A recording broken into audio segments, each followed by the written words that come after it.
这段时间我这头挺忙啊，这个也做不了特别正经的聊天节目啊。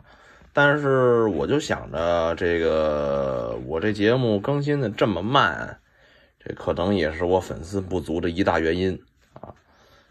所以我决定今儿个就即兴的聊一集啊。这个讲一讲蒸汽机车的保存问题吧。这一集的更加偏向于这个车迷们啊，得有一定的铁路知识啊，但是您要是不是车迷呢，这个可能说您去听一听我前面那些节目啊，您也能听明白啊。咱们就聊聊这个国内对蒸汽机车的保存啊。如果您要真是不懂火车啊，您真不是车迷啊，您应该也知道啊，这个在国内的很多景区啊，都有留存下来的蒸汽机车啊，这个保存着啊，给您瞻仰啊。可是呢，这些车，这个您可能不知道啊，很多都是经中间商转手的啊。这些回收公司从这个厂矿企业购买他们的报废机车啊，经过他们的翻修以后啊，再转手卖给景区和饭馆，包括小区。这种模式在国内比较常见啊，算是最容易的，就是这些景区、饭店等等获取这个机车的方式啊。当然，他们获取机车也不是做观光旅游用途啊，人家就是摆在那儿给您瞻仰啊。再说穿了就是做宣传用途啊。这个搞一下这个工业展览啊，说一说我们这儿有什么工业底蕴啊。其实这个也有网友说过了啊，这些东西说穿了就是个商业宣传啊，当个噱头使啊，不是说啊，我想把这机车真的保护起来，或者说我想给您瞻仰，它不是保护啊，它就是说这车展现我们这儿以前啊有铁路啊。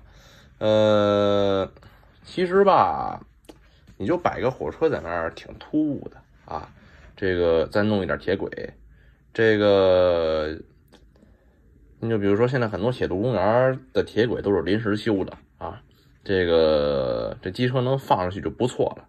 我估计这机车一动起来，这铁轨就塌了啊。因为底下压根儿就没有这个道闸啊，道闸就是石头，哈哈哈，就是用来让铁轨更加稳定的石头。这底下没有这些石头啊，这个估计机车一动起来，这铁轨就完啊。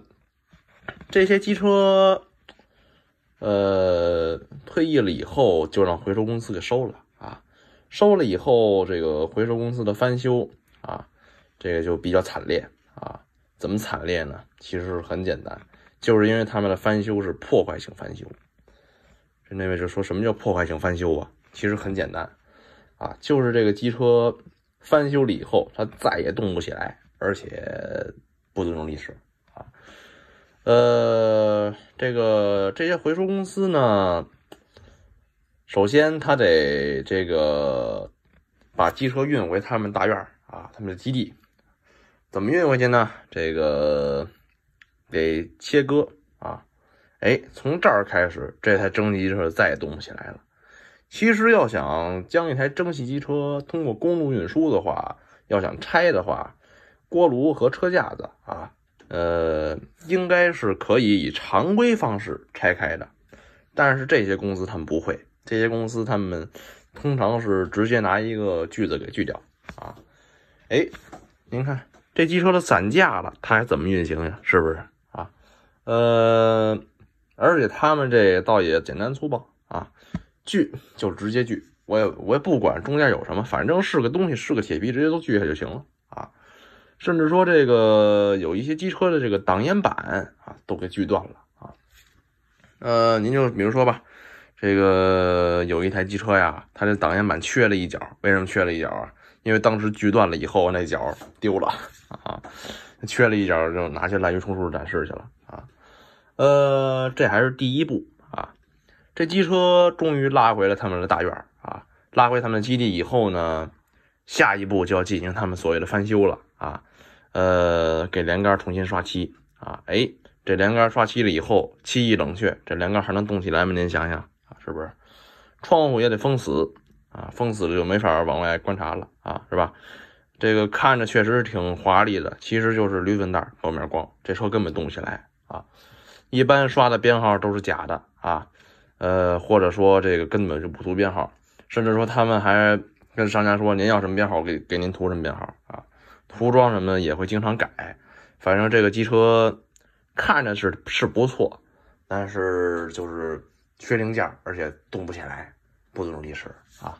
还加装很多违和的装饰，您比如说这个搞点烟雾发生器，就拍电影的那种啊，然后加个内燃机的垫底啊，弄得像僵尸一样啊。就算这些设施有点装饰用途，这个那公园什么，他们肯定懒得就是每天都开个这些，是吧？所以说他们其实是根本没有意义的。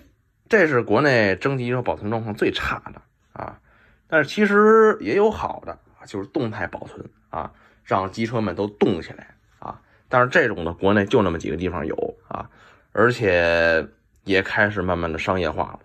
所以说其实机车的保存是非常难的啊。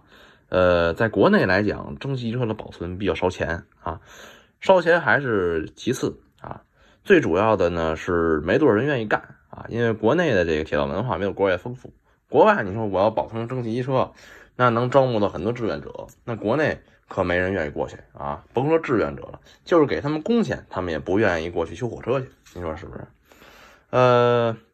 现在国内这个也没有关于蒸汽机车的标准，所以说这个还得现培训这个开蒸汽机车的师傅们啊，包括修理等等都是一个问题啊。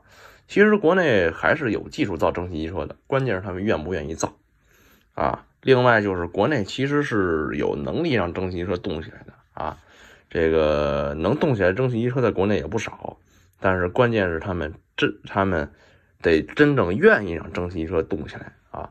您就说有一些地方吧，他们说让蒸汽机车动起来，结果最后用内燃机车去推，或者说他们修好了一台蒸汽机车，确实机车动起来了，但是只动了一段时间就又退役了，换上了内燃机车了啊。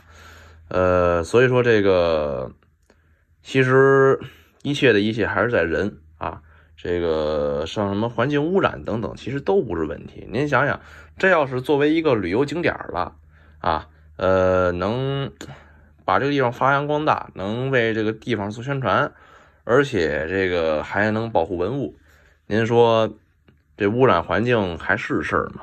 啊，不是了，对吧？但是呢，当这个人们不愿意让机车动起来啊，那这才是最悲哀的。行了，今儿就讲到这儿吧，还是感谢您的收听啊。